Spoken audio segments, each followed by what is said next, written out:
Can I start by asking you what your assessment is of the current state of security in Zamfara? Well, the assessment is fantastic because, as you are aware, I was away for about 2 weeks. But before I come back, the security agencies have recorded a lot of successes on fighting this banditry. Can you be specific? Yeah, uh, like even releasing the kidnapped victims. I think when I was away, about the CP just left my office, about 519 people were released. As And in rescued? exactly. So no money changed No hands or money anything? at all, no money. In fact, I was away when I was in United Nations for hunger. So it is a successful operation that have been made by the joint security agencies, both the army, police, and other security. So my assessment is they have done well, and I appreciate the effort being made by the security agencies of the state. Now, when you say the security situation in Zamfara is very good, underlying that assumption is that everything is now fine. That's not what you are saying, is it? Now, we cannot say 100% because still there is some pocket of some, some things that have been happening in the state. This is something that had been, it is ongoing for over 10 years. And when I assumed duty as a governor, I tried so many options to make sure that I bring the lasting peace in the state. What I started with is the dialogue and the reconciliation between the farmers and the Fulani. And it yielded a lot of result that time because for the first 1 year, we couldn't record any crisis or any kidnapping or killings. And later on, I have turned up and become, because they have deceived to us, or maybe some of them, because up to tomorrow there are some that have accepted the dialogue and they are still onto it, and they are helping our security agencies and they are helping the government. But some of them, they are still unrepentant, so we are fighting those that did not repent, and we are still fighting them, and we will continue fighting them. Okay, when you announced your amnesty program, like you said, a whole year of almost peace, what went wrong? At what point did you start to notice that the program was no longer working, and what were the signs? You know what exactly happened after we initiated the dialogue? It's supposed to be a collective effort, both the government, the people of the state, and all other political gladiators of the state. But unfortunately, when the government is trying to make sure that we have peace in the state, some political elite are thinking that they don't want us to succeed. So they have been, making so many unprecedented comments about the dialogue issues and the reconciliations.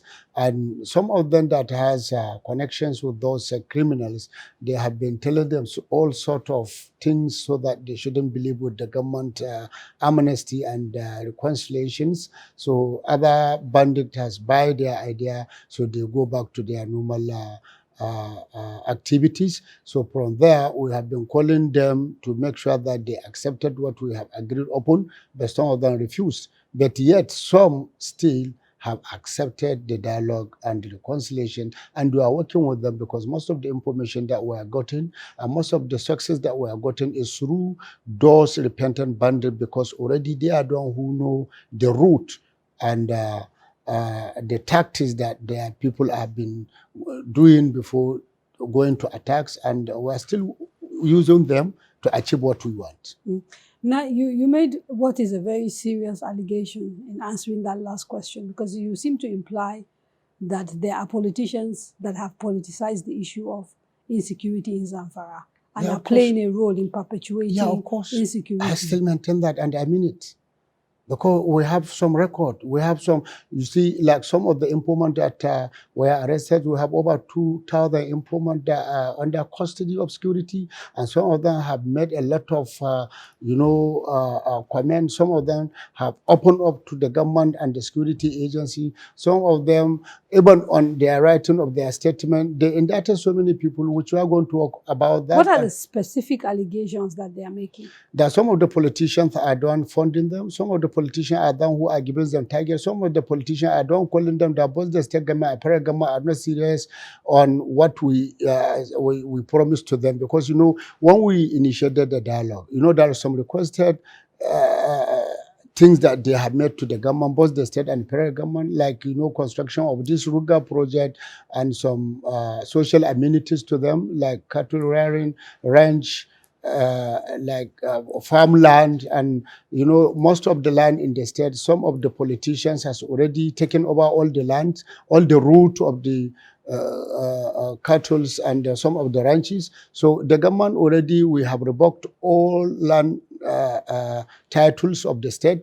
So this politician has been telling those Fulani that all what we promised to them is lies, so they shouldn't accept that. We have all the evidences, and we are going to reveal it, and we are going to expose those people that are behind those people.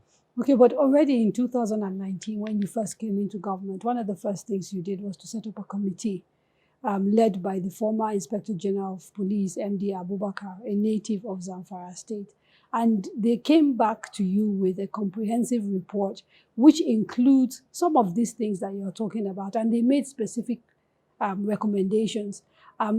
Part of that was the naming of previous governors that have been implicated, and there was a suggestion that people should be prosecuted.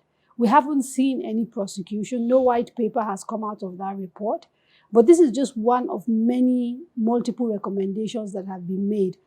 Are we likely to see you of course, use that report and the findings now, at all? Now, it's step by step. Given the it's report, been 3 years, sir. Yeah, given the report, it's not 3 years. Remember, we are now just 2 years. So, and it was after maybe I have like about 6 to... It was October 2019. To 7 months. Yeah, so it's not up to even complete 2 years. You understand? So, but what we did is that we have a commission of inquiry.